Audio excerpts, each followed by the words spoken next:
মুসলমান ঘরের ছেলে মেয়েরা তরুণেরা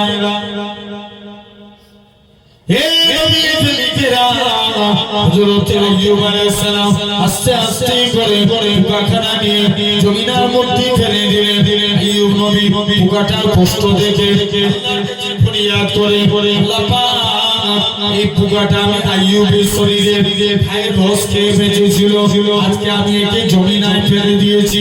আল্লাহ পাক তুমি আজকের দিনে আমার হেফাজত করো। এই নওজোয়ান যুবকেরা আমার আল্লাহ জানিয়ে দেয় এরা খুব পাবে।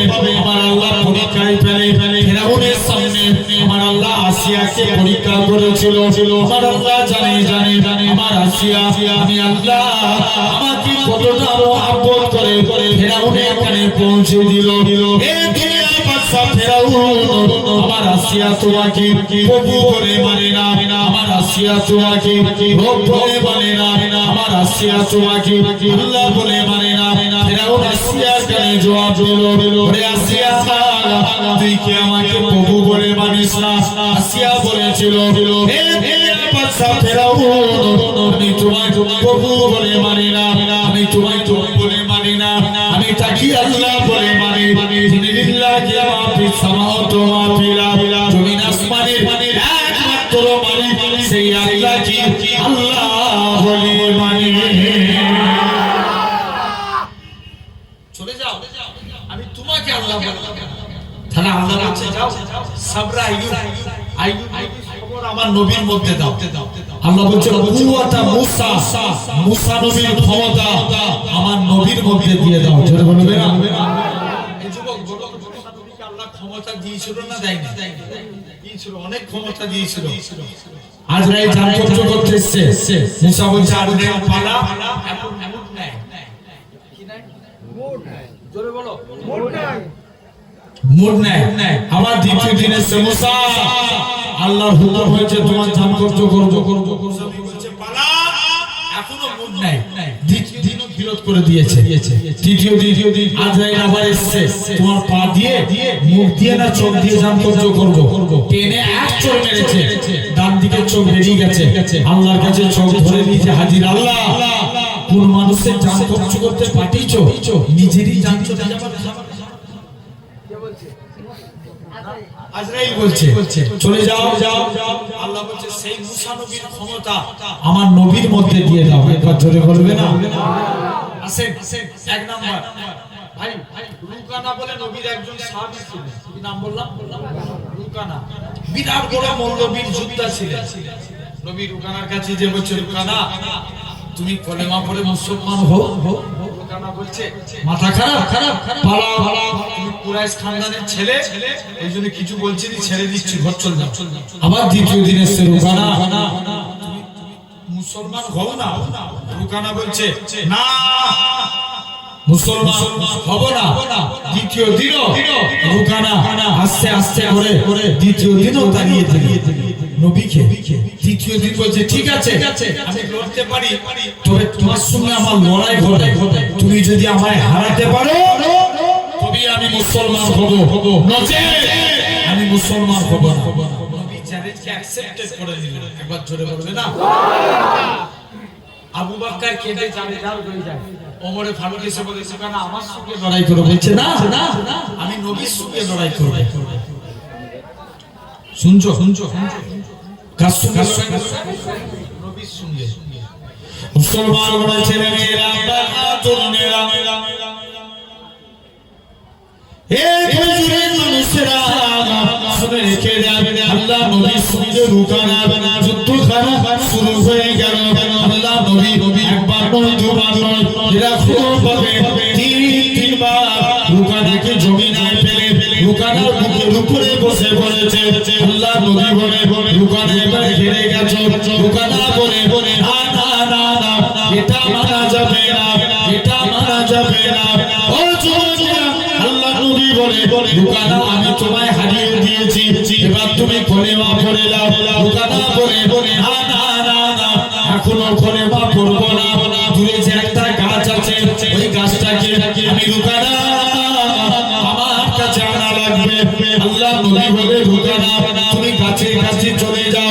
রুকানা গাছে যায়।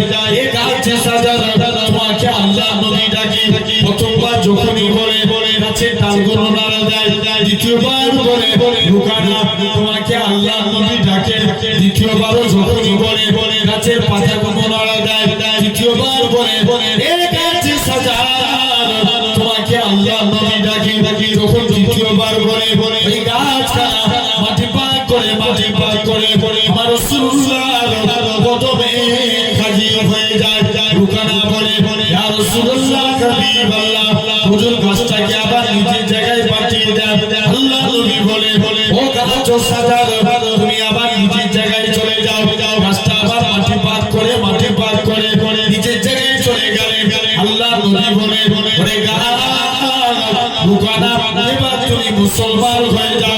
রুকানা বলে ইয়া রাসূলুল্লাহ হাবিবাল্লাহ, ইয়া রাসূলুল্লাহ হাবিবাল্লাহ, হুজুর বিয়াদবে মাফ করে হুজুর আজকের দিনে আমি রুকানা আপনাকে বড় কষ্ট দিয়ে ফেলেছি।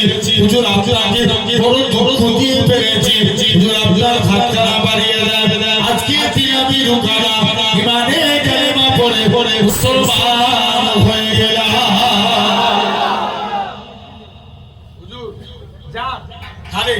আল্লাহ বলছে যাও, মুসা নবীর ক্ষমতা আমার নবীর মধ্যে দাও। সব নবীর একটা করে গুণ আল্লাহ আমার নবীর মধ্যে দিয়েছে না দেয়নি? কথা বলেন দিয়েছে। এখন বলো ভাই আমরা নবীকে বেশি ভালোবাসি না নবী আমাদেরকে বেশি ভালোবাসে? ছেলেটা আমরা নবীকে ভালোবাসি না নবী আমাদেরকে ভালোবাসে?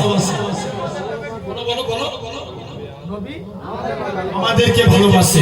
নবী চার জায়গায় উম্মতের চিন্তা করে। একটু মন দিয়ে শুনে। এক নাম্বার 1.5 মিনিটের বাচ্চা সিজদায় চলে গেল। আচ্ছা বলো তো ভাই, সমাজে আল্লাহ 313 জন রাসূল পাঠিয়েছিল, কোন রাসূলের কলেমায় আল্লাহ লিখেছে? কথা লিখেছে? হ্যাঁ রাসূলুল্লাহ লিখেছে, কোন নবীকে বলেছে? বলেন না। একটু প্রমাণ লাগ। মুসলমান বলেছে মেরা পাহাতুন মেরা, হে নবী প্রেমিকেরা রাখো ভাবে আল্লাহ নবী আল্লাহ আদমকে কলেমা দিয়েছিলেন লা ইলাহা ইল্লাল্লাহ। আদম সাফিউল্লাহ রাসূলুল্লাহ বলে না মুসা নবী কলেমা দিয়েছে লা ইলাহা ইল্লাল্লাহ। মুসা কালিমুল্লাহ রাসূলুল্লাহ বলে না ঈসা নবী কলেমা লা ইলাহা ইল্লাল্লাহ।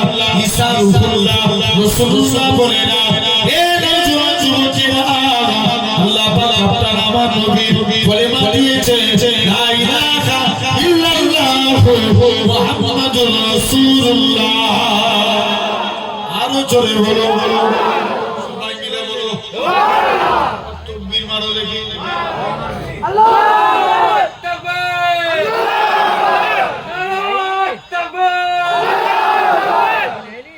আল্লাহর নবীগুলো পিছনে চেয়ারে বসে আছে, চুপ করে একদম সামনে তো ইয়া করে এমন করে পকেটে হাত রেখে লাল লাল গলায় দিয়ে নিচে এসে বসে।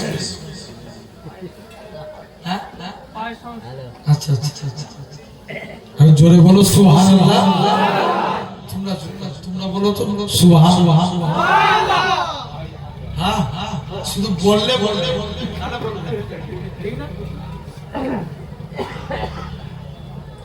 চলো মুসলমান বলেছে মেরা বাহাদুর মেরা এ কয়জুরের মানুষেরা গোটা কুরআন শরীফ ধন্য করে দেখে আল্লাহ তাআলা নবীদের নাম ধরে লিখেছে। হযরত মুসা নবীকে ইয়া মুসা বলে ডেকেছে, সুলাইমান নবীকে সুলাইমান নবী বলে ডেকেছে, দাউদ নবীকে দাউদ নবী বলে ডেকেছে, মুসা নবীকে মুসা নবী বলে ডেকেছে। আল্লাহ তোমার আমার নবী নাম ধরে ডাকে না, তোমার আমার নবীকে ইয়াসিন তোহা মুজাম্মিল মুদাসসির বলে ডেকেছে। আরো জোরে বলো, শুধু তাই নয় আল্লাহ নবী 1.5 মিনিটের বাচ্চা হুজুর আমার সিজদায় চলে গেলেন। কি যেন মুখ থেকে বিড়বিড় করে বলে আম্মা জান আমিনা কানটা মুখের কাছে নিয়ে চলে যায়। আমার শিশু পুত্রের মুখ থেকে একটা কথা বাইর ইয়া রব্বি হাবিবি ইয়া উম্মতি। উম্মত হয়ে আরেকটু জোরে বলবো না? গলা ফেটে গেলে এই জায়গায় যদি গলা ফেটেও যায় তারপরেও জানবে তুমি জান্নাতি। জোরে বলবে না? মোহাম্মদ রফিকের নাম শুনেছেন? আরে একজন যারা কথা বলবে সবাই মিলে বলো না। গান গাইতো আর কারি বাসে কুরআন পড়তো, কিরাত পড়তো। দুজনই মুসলমান। আল্লাহ জান্নাতি করবে কারি বাসেরকে, কারণ আল্লাহ দ্বীনের জন্য গলাকে ব্যয় করেছে। জোরে বলবে না? নবী চিন্তা করলো আমাদের জন্য। 2 নাম্বার, এখন বলো নবী পাকের যখন জান কবজ হবে, আজরাইল নবীর বুকে হাত রেখেছে।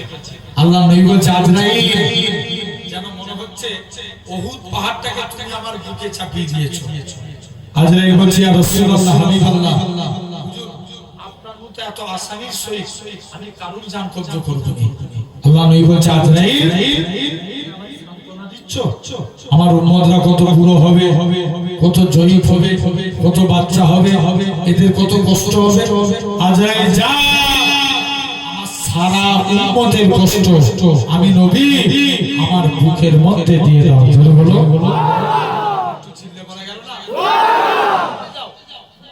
এরকম ভাবে 2 নম্বর নবী উম্মতের চিন্তা করবে। দ্বিতীয় নম্বর নবী পাককে যখন কবর থেকে তোলা হবে, কোথা থেকে? কবর থেকে। বলো তো ভাই, এখন আমরা দৌলত করি কারো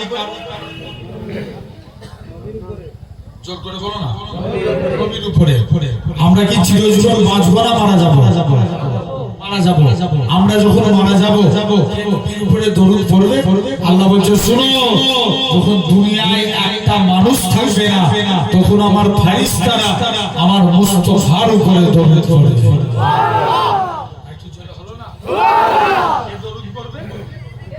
ফেরেশতারা প্রথম মারা যাবে জিবরাইল, ফেরেশতারা দরুদ পড়বে। প্রথম তিনজন মারা যাবে জিবরাইল, মিকাইল, ইসরাফিল। আজরাইল বলবে আল্লাহ আমায় ছেড়ে দাও। আল্লাহ বলবে আজরাইল হাত রাখো। আজরাইলও শেষ। আল্লাহ বলছে এবার কে দরুদ পড়বে? আল্লাহ বলছে শোনো, যখন মানুষ থাকবে না, জিন থাকবে না, ফেরেশতা থাকবে না, যখন কেউ হাবিবুল্লাহর উপরে দরুদ পড়া থাকবে না, তখন আমি আল্লাহ একা আমার হাবিবের উপরে দরুদ পড়ব।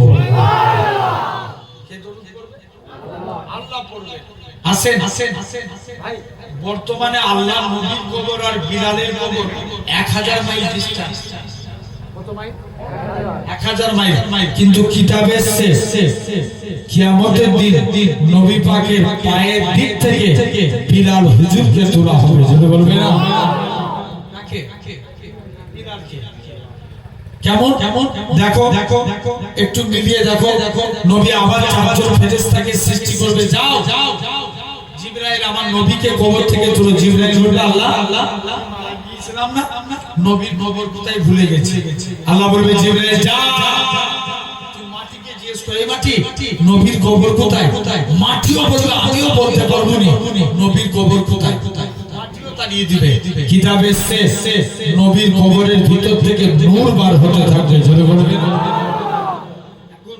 বর্তমানে বিলালের কবর কত মাইল দূরে বললাম?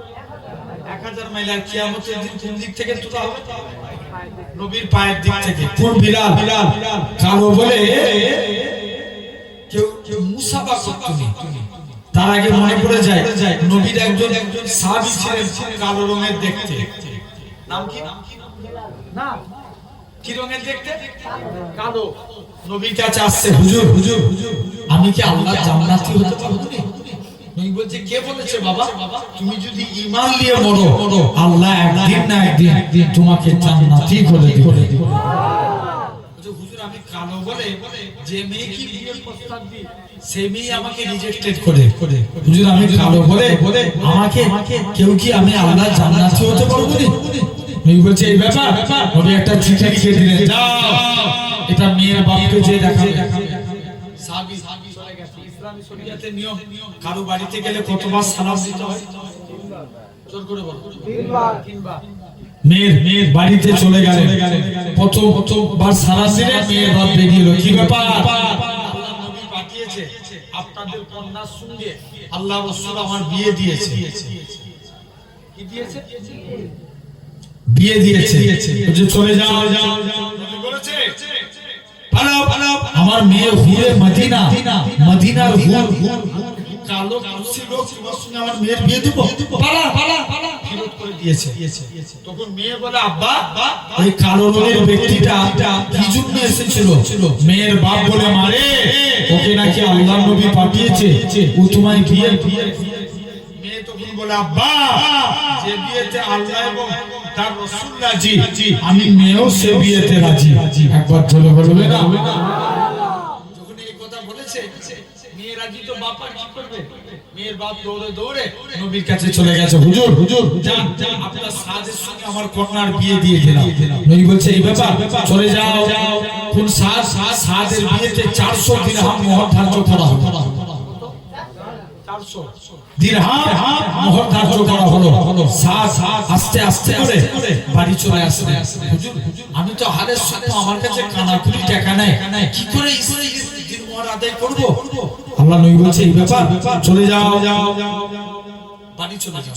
আস্তে আস্তে করে বাড়ি চলে আসবে। শুনছো তো? চুপচাপ হযরতে সাদ বাড়ি চলে গেলে। যাও আমার আব্দুল্লাহ বিন আউফের কাছে যাও, 200 দিরহাম দিবেন। আমার আলীর কাছে যাও, 200 দিরহাম দিবেন। আমার উসমানের কাছে যাও, 200 দিরহাম দিবেন। মোট কত হলো? 600 দিরহাম টাকা। চলে যাও। উসমান নবীর কাছে এক সাহাবী দুইটা সমস্যা নিয়ে আসলেন। হুজুর হুজুর মেয়ের বিয়ে দেবো, একটু আতরের প্রয়োজন। আল্লাহ নবী বলেছে এই ব্যাপার, চলে যাও বাড়ি থেকে একটা শিশি আনো। নবী ঘেমে গেলেন, ঘামগুলো শিশির মধ্যে ভরে দিয়ে বলছে যাও বাবা এই ঘামগুলো নিয়ে যে মেয়ের শরীরে মাখিয়ে দিবে। একবার জোরে বলবে না? মেয়ের শরীরে মাখিয়ে দিয়েছে, মেয়ের শরীর থেকে মুসকে আম্বরের খুশবু বার হচ্ছে। হুজুর প্রথম সমস্যা মিটে গেছে। দ্বিতীয় সমস্যা, মেয়ের বিয়ে দেবে, একটু টাকার প্রয়োজন। আল্লাহ নবী বলছে এই ব্যাপার, চলে যাও আমার জুলুরাইন উসমানের কাছে যাও। উসমানের কাছে দান চাইতে যায়, যে দেখে উসমান গানি পিঁপড়ের মুখ থেকে খাবার শোনাচ্ছে। কার মুখ থেকে? পিঁপড়ের মুখ থেকে। সাহাবী লজ্জায় বাড়ি ফিরে চলে এসেছে। আবার দ্বিতীয় দিন গেছে, বস্তা থেকে তুলো উড়ে যায়। উসমান গানি তুলোগুলো ধরে ধরে বস্তায় ভরে। দ্বিতীয় দিনও তুলোগুলো ধরে ধরে বস্তায় ভরছে। সূর্য তো এইদিকে তাকাও, কথা বলছিলাম এগুলো তো ভালো অভ্যাস না। সামনে চলে চলে আসবে। জেনে রেখে দাও ভাইরা, আপনারা তরুণেরা, তথাপিও লক্ষ্য করে দেখো আমার সোনার ভাইরা, আপনারা তরুণেরা এরকম ভাবে আস্তে আস্তে করে চলে গেল।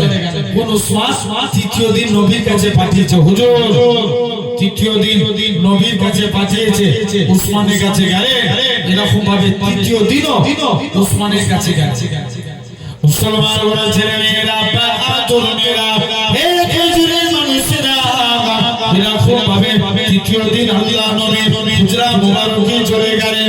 ইয়া রাসূলুল্লাহ হাবিবাল্লাহ, হুজুর বিয়াদবি মাফ করে, হুজুর আপনার কাছে এসেছি। ইয়া রাসূলুল্লাহ হাবিবাল্লাহ, হুজুর গুস্তাখি মাফ করে, হুজুর আজকের দিনে আপনার কাছে এসেছি।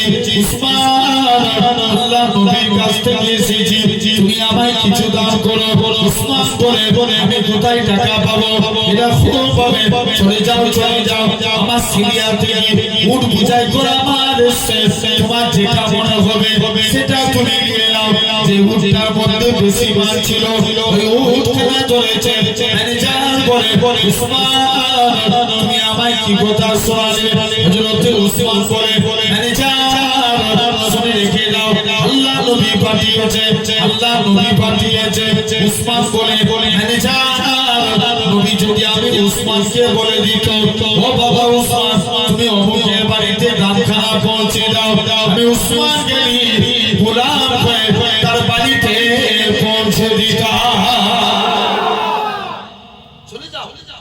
এটা হলো সেই এভাবে 600 দিরহাম হয়ে গেল।